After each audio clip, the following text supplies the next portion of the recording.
Welcome to NXTHVN Studio T with me, Kiara Cristina Ventura, NXTHVN alum, independent curator, and your host. In this series, I'm sitting down with fellow NXTHVN alumni for intimate conversations around their practice and journey before, during, and after their fellowship. This interview series is presented in conjunction with the exhibition This Is Not a Retreat, NXTHVN Through the Years, and is brought to you by NXTHVN and the Ford Foundation Gallery.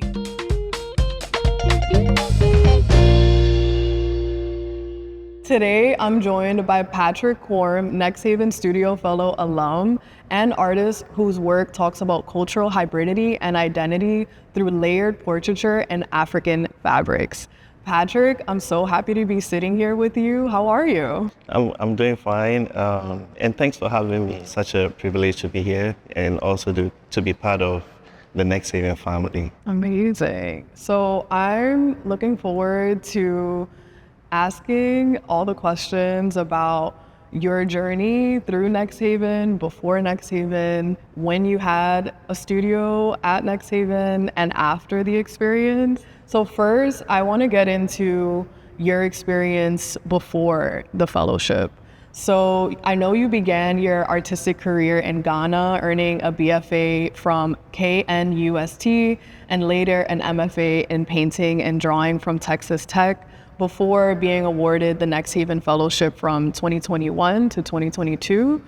How did navigating different educational environments, the Ghana art scene, and US academia shape both your sense of identity and your studio practice? I've been an artist all my life since I was a kid.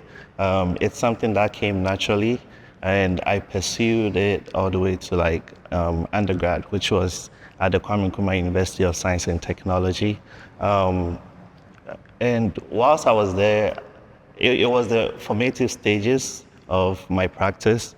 So I went in with an open mind to just learn something new, and as much as there was a conceptual component to it, I was more focused on the formal aspect of painting, sculpture, and I think that was where my focus was.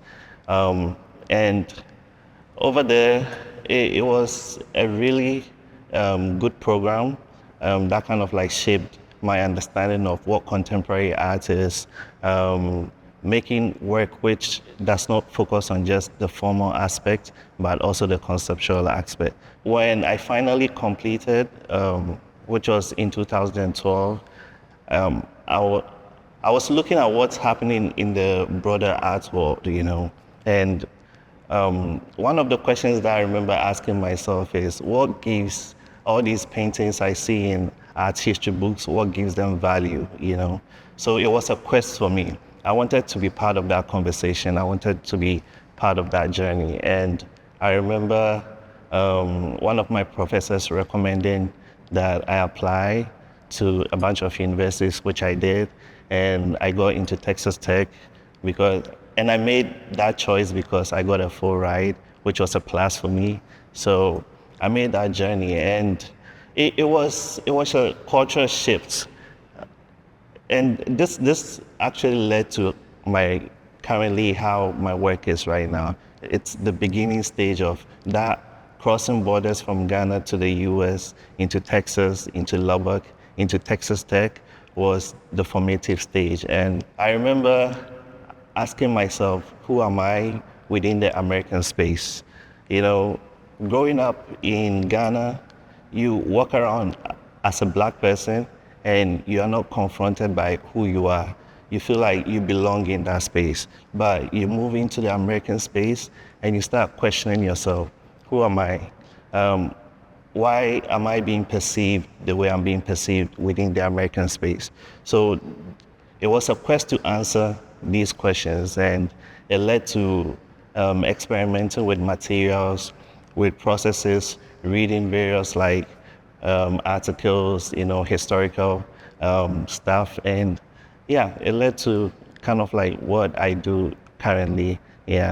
So it was a big shift, but it was a good one. Okay. And when You started the program. If you could just take us back to the first day of the Next Haven program, what was that feeling like for you? And also, what were your intentions going into the program? Because usually every fellow has an intention of why they're there and what they want to work on or work through while they're there. Yeah. So what was like at the top of your head at the beginning of the experience? My interest in Next Haven was sparked by the interest in having a successful career, and looking at the channels that people are going through, like that kind of like sets them on the right path. And residencies was one. I got into Next Haven, I've learned a lot over the years within the Ghanaian space, within the American space, which was like MFA at Texas. But coming into Next Haven, scrap everything I know and start from like a whole new chapter. Have fun within the program, right? Experiments. And over the years, I've been writing down ideas in my notebook, which maybe financially I couldn't make it happen.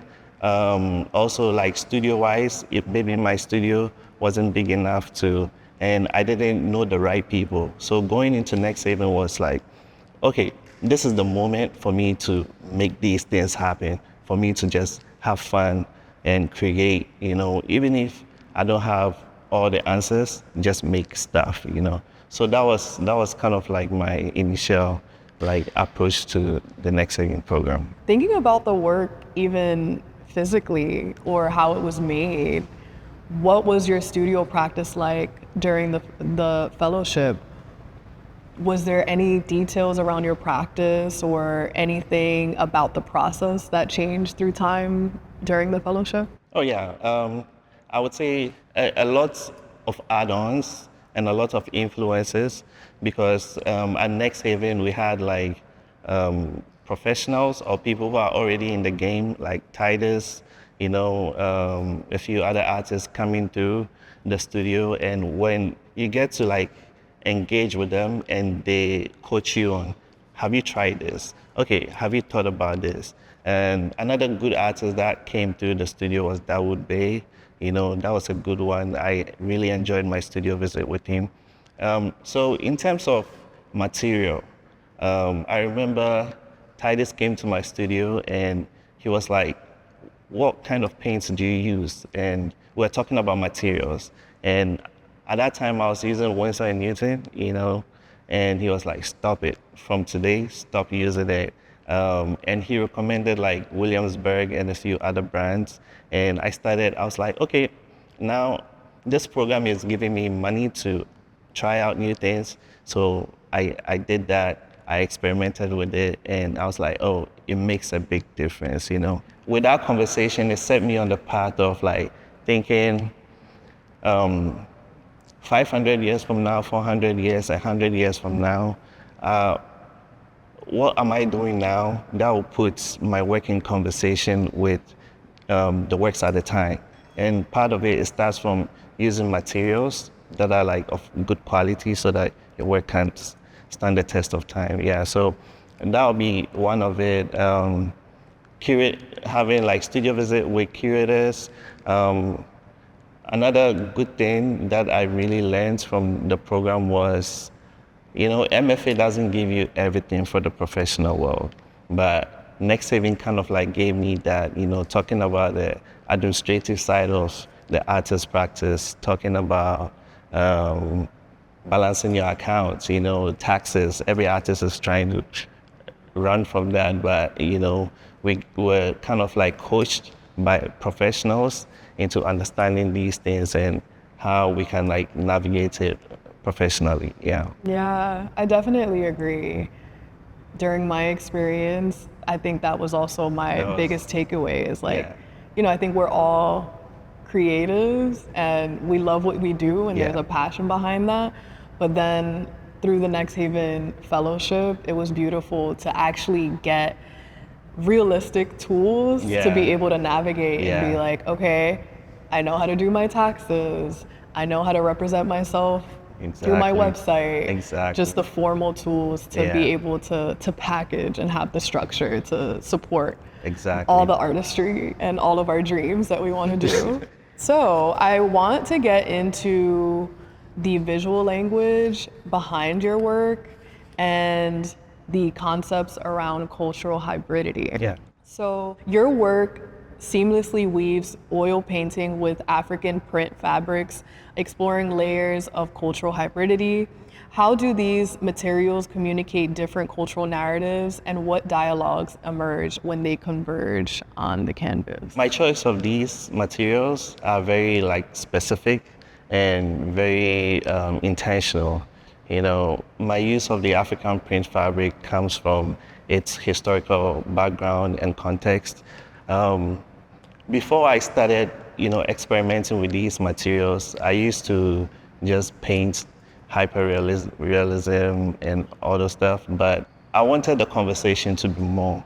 You know, I got interested in hybridity, words like acculturation, merger, adaptation, and I started thinking about what materials can signify these ideas within the paintings I'm making. So it's a series of research, reading around, looking at what has been done before, and I decided to experiment with the African print fabric because it's, as much as it's called African, it has a dual identity. You know, originated from Indonesia, ended in Africa through trade. So it became a plus for the conceptual exploration that I'm going for. And matching that with oil paints and, kind of gave me the room to talk about what I'm exploring. But over the years too, as much as the foundational idea is there, over the years, process also became part of it, which is like erasure, cutting, collaging, all these processes, all these materials tie into the idea of hybridity and how the hybrid individual navigate through cultural spaces. Yeah. I love how your work incorporates layering physically, even with the actual canvases. Yeah. How did you come to that idea of actually layering different canvases on top of one another? Yeah. So my practice is surrounded around asking a series of questions, when I'm in the studio, and I try to use process and material to find answers to these questions. So one question that I was asking myself at the time was, who is the hybrid, and how can I present this hybrid individual in a way that my audience would understand this being from a historical context. So you don't just look at the character in the painting from just one point, but you are able to access this figure in the painting from multiple historical events. I think that creates a more informed understanding of what I'm trying to do. So for me, the layers is like slicing through history, considering this being black being or hybrid individual from past, present, and the future, looking at them from all angles. And usually the back layer has this flat colors. The second layer has more like fabric. And the third, or usually the last layer, it can go more, has more painterly effect to it. Like I end up painting more detailed oriented, and it's like looking through time, past memory, and the closer it gets, the figure is more in focus. Yeah. So those are some of the things that I've been playing around with. Yeah. I think also something that strikes me about the figures in your work is that you also have developed this visual language of meshing the African fabric with the actual skin, of the figure. Yeah. Can you speak more on that and what that means conceptually for you? The idea of what's underneath the skin. And it started with a quote that I came across, and it's a quote by one of Africa's writers. He recently passed, Ngugi wa Thiong'o, and he talked about most of his write-ups are about colonization and through the African continent. And I think he said colonization triggered the erasure of the existing memory of a people, you know? So that word erasure right there and memory became something big to me. And I was like, how can I emphasize on that in a visual language, you know? So I remember initially I would paint on top of the fabric and I would physically erase the painting or the paint from the fabric to suggest the idea of erasure. I started having issues because the chemicals I was using was like affecting the fabric and all those stuff, longevity. So over the years, I developed a painting approach that kind of like suggests that. And it's a way of seeing beyond the facade. It's like there's more to it. And it also ties into when I punch holes in the paintings, these round holes that I punch, it lends to the question, when you punch through history, what do you uncover? What is, in historical context, what has been disguised, what has been hidden from view, and yeah. So yeah, it's around those things, yeah. Wow, that's really powerful. I'm also thinking of the space that you're creating within your work, because when I see your work, I see memory, but it also feels like a dream. It also feels otherworldly or like another dimension, because there's so many parts of the painting that are more realistic. You see a clear face, but then the face has African fabric meshed with it. Or I look at a part of the painting and I see an abstracted figure and I just see, color. So how would you describe this world that you have been building within your work? Oh, that's an interesting, man, you got me. These are what studio visits would be like with me. So, I mean, even let me talk about this painting right here. The title is So We Did, and it's actually the subjects in the painting are my nephews and niece, and I took this image like in 2019, but I never got to use it. But during my time at NXTHVN, I kind of like got to the point where I was like, you know what, it's time to work with it. So it was a really interesting experimentation for me, and I really do like the end results, yeah. Wow, there's so many layers of a framed piece that looks like it's a fabric piece within it, right? Yeah. Then the wood panel. Is this wood panel as well? No, that's canvas, like collaged with fabric, and also painted on top. Yeah. Wow. And if you actually take a look at this frame piece, it's like a puzzle. You can find this right here within somewhere in the painting. Wow. So with this particular piece, I was interested in the idea of accessing memory. So for me, it's a way that I'm creating a kind of a window, as a viewpoint into a certain memory.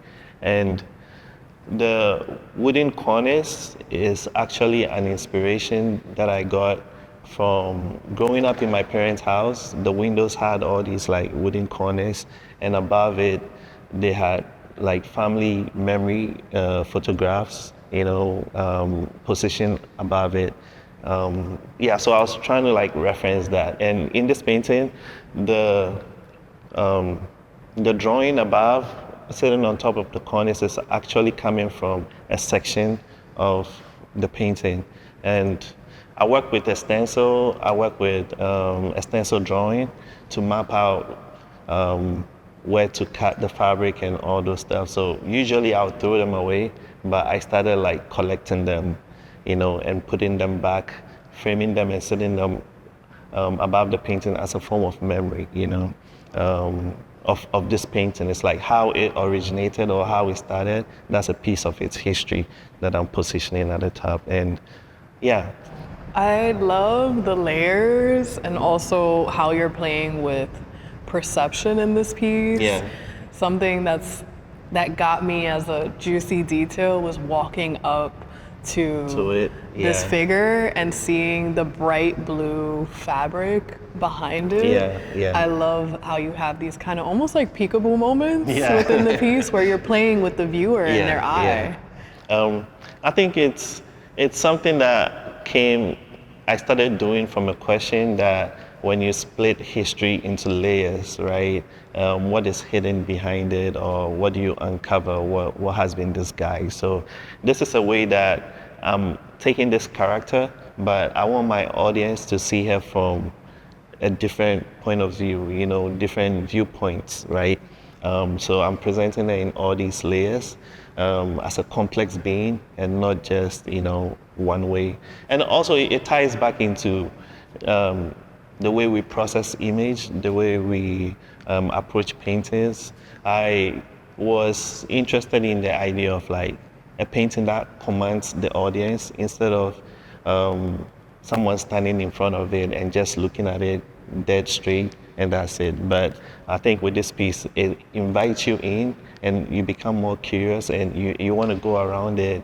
You want to see what's hidden, and I think that's how we approach history, Yeah, and if anything, I think it brings the viewer also into the work, and if anything, an active participant in the work itself, where it's not about just the painting almost performing for you, but it's also how can the gallery visitor also be a part of the work with movement, right? Yeah. I love that. Also, I keep looking at this little girl figure and how she's looking at us, right? It's like the way that she's commanding space with her gaze is so powerful. Yeah. Was there any intention behind that, her gaze? It's like she's announcing her presence, right? So in a way, when you look into her eyes, it's like, I'm here, I'm part of now. I'm part of history now. How do you process me? And I think part of you facing that confrontation is also you kind of like asking yourself, how do you take that in, and how do you become a part of it? Yeah. Is it inviting? Is it confrontational? Is it? I don't know. Usually when I'm working on these things, it's like you leave room, so that the viewer kind of like fills in the gaps, I see that. Also, I'm getting an image of when you're at the eye doctor and they try on the different eyeglasses on you and they're like, is this clear? Is this? And it's beautiful how her face is the clearest image in the painting. So it's like you get this like focal focus point. And that's also demanding the attention in the work. And one of the things I think about is like I have a lens that I'm moving through time with, and I'm finding these specific viewpoints and focal points that maybe the story that I'm telling, I want you to grab your attention to that point, right? So it's like a viewfinder, and this is where I want you to focus on. As much as there's a whole narrative happening simultaneously, but this is where I want it to hit you, And like I said, I approach it, the layers are kind of like I'm approaching memory. It's like past, present, future. So it's like present is more like in focus. You are being a part of it. And the future can be you coming in with yours, right? And the back layer can be like the past, like various versions of the past, Wow. I love how you keep saying the word the past and memory, and I'm looking at the hues of the gradient of the silhouetted figures. And those hues remind me of a sunset. That's So cool. even Yeah. conceptually, I'm like, it's like maybe coming to terms with something Yeah. passing Yeah. or the sun That's really setting. interesting. Yeah. Sometimes when you're in the studio, you don't think about these things, Right. and it's beautiful when you know you can come in with an add-on or like how you relate to it. Yeah, it's really No. yeah. And over here too, one thing I was doing was I was playing around with the sizes of the second layers. Previously, the second layer would be same size as the back layer, but now I decided to like shrink it, and even shrink it further with the third layer. So I think this was my first attempt to do that. So I think it commands a whole different experience, and yeah, I love the outcome, and it's something that like I'm still exploring in other paintings I'm doing currently. Yeah. So from what I see in your work, it's like the memory clings on to things that are very detailed, and then others are way more abstracted. Yeah. Just like this painting. So I love how you're capturing also that very, very human, and also I think there's a psychology behind Yeah, yeah. your painting that Yeah. we're seeing here of Yeah. brain and memory too. But also you're building a very almost surrealist Yeah. world. Would you actually claim your work as like surrealism to a certain extent? I think I see it in there, I don't hit the studio thinking of it in that terms, but at the end result gives way to that.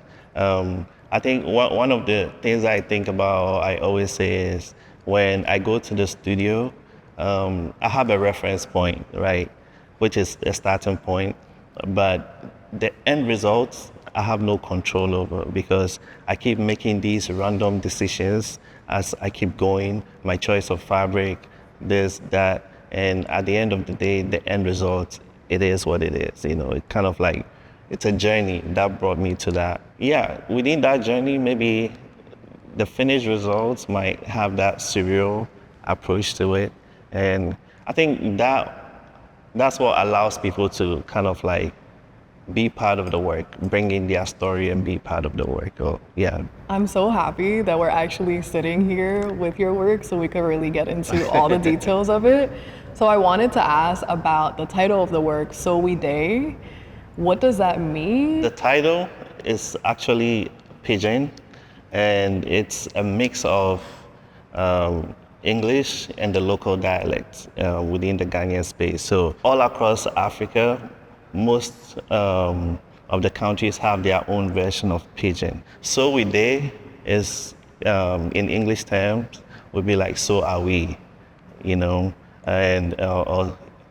and another form too, you can say that here we are, in a way, in a sense, yeah. The whole idea is to talk about the presence of the black body. It's like commanding its presence, like here we are, I used to be a memory. I used to be in the background, but here we are now to tell our story or to own our own story, yeah. So I love how you're bringing those narratives to the forefront. yeah. I also wanted to ask about who you're painting, because I know you're talking about memory, you're drawing from family photos, and I can just imagine you're also painting friends. So how is that decision-making process of choosing who you paint? Can you tell me more about that? One thing I've come to realize is working within two different cultural spaces, my approach to selection of the figures is different. When I'm in the Ghanaian space, most of what I'm talking about is about the black body within a third space. So everyone is a potential subject. Walking down the streets inspires a memory, inspires an idea, and I usually walk around with my camera and I'm just documenting stuff. Sometimes you might have to ask permission before, but yeah. When I'm in the American space, it's a bit different. I sometimes find myself like staging the scene or staging the entire narrative within the painting. Then I have more control over because I'm trying to like stage a whole narrative. But when I'm within the Ghanaian space, it's like, it is what it is. I capture the moment and I work with. But mainly I work with family, friends, colleagues, you know, anybody whose story kind of like triggers the idea or hints on the idea of they existing within a cultural test space and they navigating and trying to like find their way within that cultural test space. Yeah. Wow. I think that's also really powerful because I think all of us have that experience. Like, Yes. even for me, even though I was born and raised here, there's still a lot of hybridity within me as Yeah. like a third generation Yeah. Dominican, right? Yeah. I'm seeing like, I don't fully feel Dominican sometimes. I Yeah. don't fully feel American sometimes. Yeah. We're always, I think all of us to a certain extent are navigating that hybrid. Exactly. Also almost like liminal space Exactly. conceptually, right? Exactly. Thinking of identity. Mhm. So I also want to learn about how you are personally navigating both being between Ghana and the US right now. So from what I know, you have a studio in Ghana. Yeah. You're also here. So Yeah. how is that affecting, you know, how you move and your practice? It's interesting. It's fun. I would say that it gets to a point that I don't know where I belong, you know, because I'm maneuvering through two different spaces, right? And both spaces feel at home, you know, but the longer you spend with one space, the more you yearn for the other. And now you make it to the other and you yearn for the other one too. So it's like you are in between. Yeah, that's a word. You are in between. Yeah. Recently working in my studio in Ghana, I realized that I've been doing things differently in terms of my selection of fabric. In the US, I usually like have to ship the fabrics from Ghana to my studio in the US, which connects with the idea of like crossing borders, right? And I work with it. But being in Ghana and working recently, I realized I wasn't doing that. And I wasn't even trying to like have a stash of fabric in the studio. Whenever I get to a point in a painting and I need a fabric, I just head to the local markets. I walk around for hours trying to figure out what really communicates with the painting I'm working on. And that's a whole different experience, you know. But I think also as an artist, it lends to the ideas that I'm talking about. Personally crossing borders and expanding on the idea of hybridity within these two spaces. It gives me an endless inflow of stories to tell, you know, endless inflow of experiences, you know, and all these things kind of like find themselves, whether good, whether stressful, whether, you know, no matter how it presents itself, it finds itself within the painting. So it's like the painting is a way that I'm telling my story, but within that story, it's so broad and so universal that people can come in with their own narratives and also feel like they belong within the paintings, you know. That's so beautiful that you have a studio back home. Yeah. Especially since you're drawing from your background in Ghana.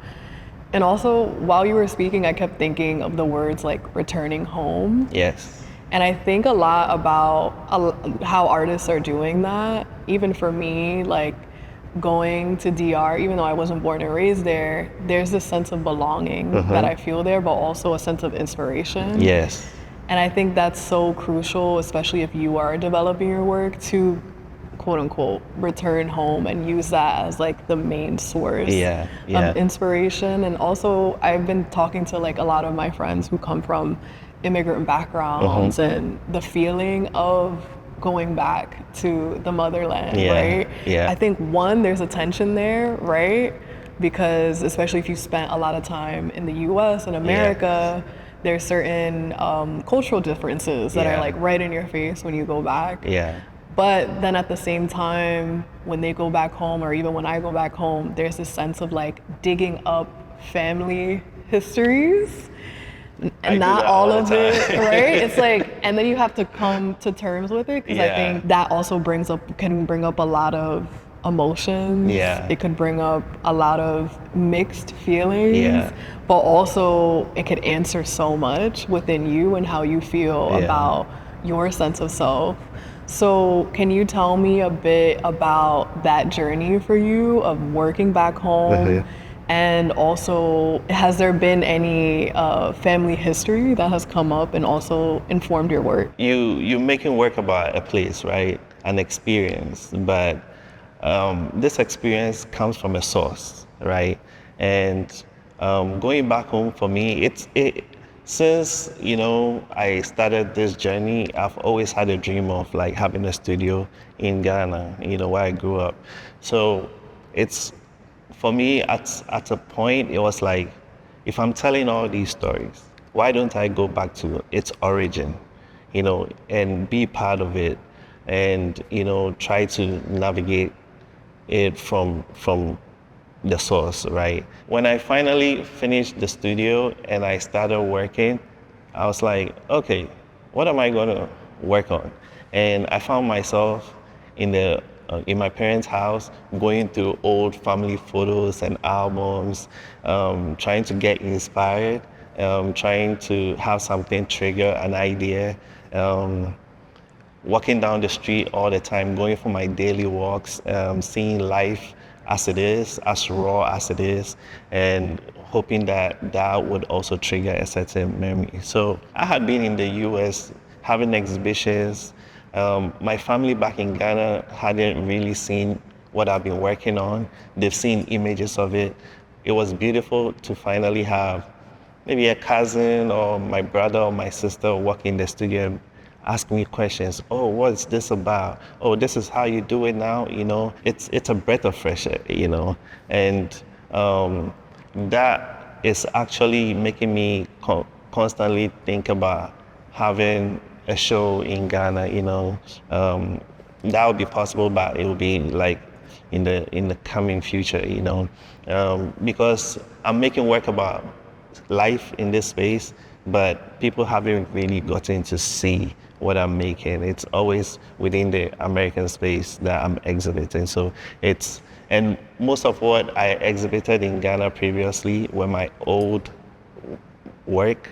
So no one has seen within the Ghanaian space what I currently work on. So it'll be interesting to find out balance, and it's nice. I love it. Yeah. I think that would be a very celebratory moment. I think I'm also thinking of your family, your friends, your community, seeing your work and actually seeing themselves in your paintings. I think that'll be a really beautiful moment. I think also something that I think about is what does it mean to be an artist here in the US compared to somewhere like Ghana, where it may not be as common of someone saying, I'm a fine artist.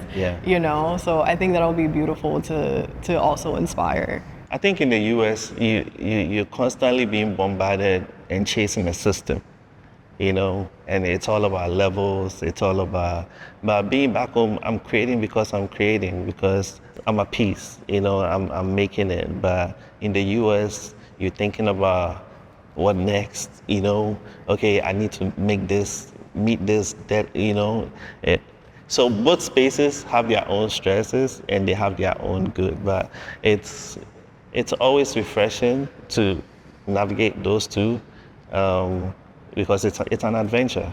Right. It's a journey. And also I can just imagine, this is something I often think about when I go back home too, right? It's there's artists everywhere. Yes. There's people selling paintings on a beach. Yeah. There's people making sculptures out of shells to hang in front of your home. Yeah. There's so many artisans and artists everywhere, also selling their work on a sidewalk.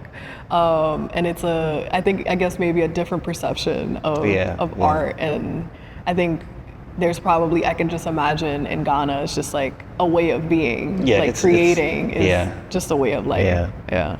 So thinking about your relationship between the two spaces, you said hybridity isn't a fixed identity, but a continuous evolution. Yeah. How do you see your own identity conversation shifting as you alternate between these spaces? Is there anything you're noticing about yourself in terms of like change and evolution? It's constantly happening, you know, and when I talk about it being an evolution, it's something that you are not aware of, but you are becoming, you know.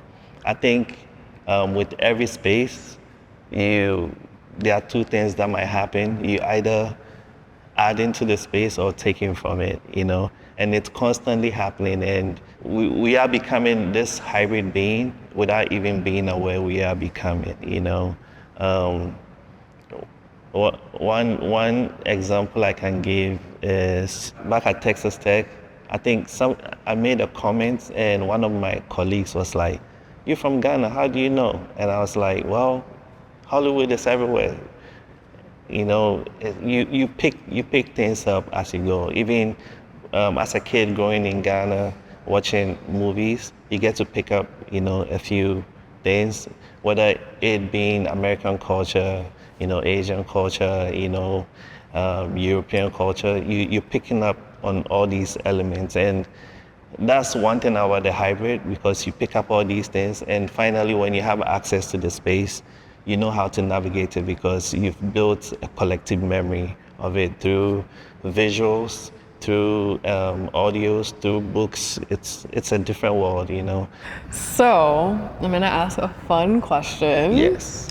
If your hybridity-driven paintings had a musical score, what kind of rhythms will we hear? What would, if your paintings were to have a soundtrack, Yes. what would it sound like? It will sound like a mix between African rhythms and jazz. Yes, and it's actually a particular genre in Ghana which is called high life, you know, and it actually originated, you know, around the late 19th century. Should I put it that way? Yeah. So it's a mix of both, and it's really interesting. And I think it speaks to kind of like my work with like dual identity, mixing cultures, and it breathing something new. So highlight for me is that, and yeah. I love it. Okay, I'm hearing the sounds when I look at your work now. Can you bring us up to speed on your studio practice now? Yeah. Are there any concepts that you're thinking through, researching, and processing? Currently, I've been playing around with a lot of sculptural stuff, which I don't know if I'm ready to show. You know, I've been kind of like showing elements of it here and there, but in a very like reserved way, because I feel like I have all these ideas in my mind that I want to bring to life and have a whole like show on it, right? So in my studio back in Ghana, I've been working with like sculptural forms, like actual resin sculptures of fiberglass, experimenting with those. And also I've been playing around with my layering a lot. The idea is the same. I think hybridity is something that I'll talk about all the time, but it's like, how do I present it in a new way that is like refreshing to the audience, that is really insightful, that is like, what conversation am I bringing on board with already what's there or what I've done already? So that's where I'm at right now, and yeah, let's see what the future holds. You know, yeah. So when you say sculpture, do you mean freestanding sculpture? Yeah, freestanding, Okay. bust, you know, human forms, figures, hands, yeah, portraits, stuff like that. But I'm not just making them as individuals. I'm thinking of these as part of a painting. So it's like, currently I have one in my studio that has been sitting there for like 2 years now, because I really love it, but I've been struggling with how do I combine it with the painting. That's how the idea is. And until I figure it out, I'm not ready to show it. So it's been sitting there. Most of these sculpture forms are something that would attach to a painting or come alongside the painting. So it's like, how do I navigate that? What material would help that? What fabrication process would make that possible? So I keep like talking to people about it, doing my research on it, playing around with it until I cracked the code. Yeah. Okay, that sounds fun. It sounds fun. like you're It's fun. experimenting, but also taking your time with the Yeah. process, which I Yeah. totally respect. I Yeah. think that's when the best ideas happen. So I'm happy that it's been sitting there for like 2 years waiting for you.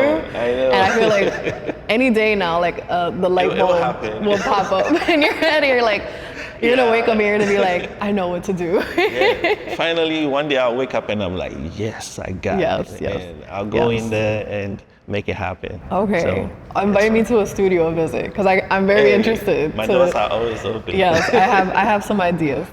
So now, thinking about what's next for you, can you update us on anything that you're working on, anything that you have in the works, and where can people follow you? People can follow me on my website, patrickquarm.com, and also on Instagram, just typing _Quarm.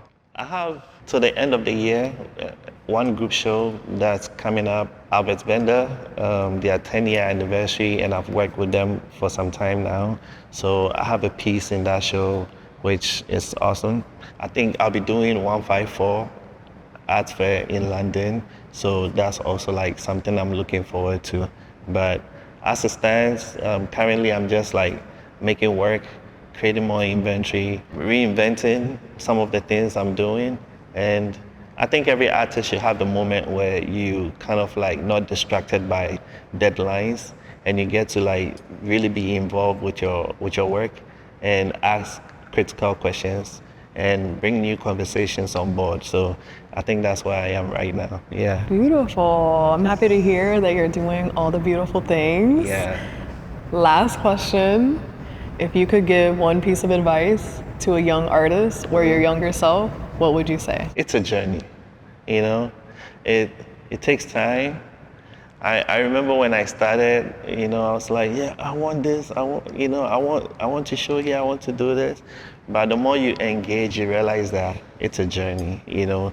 Give yourself the grace of learning, making mistakes, finding solutions to it. At the right time, when the work is matured enough and it's right, the right people will see it and things work out, you know. Rome wasn't built in a day, right?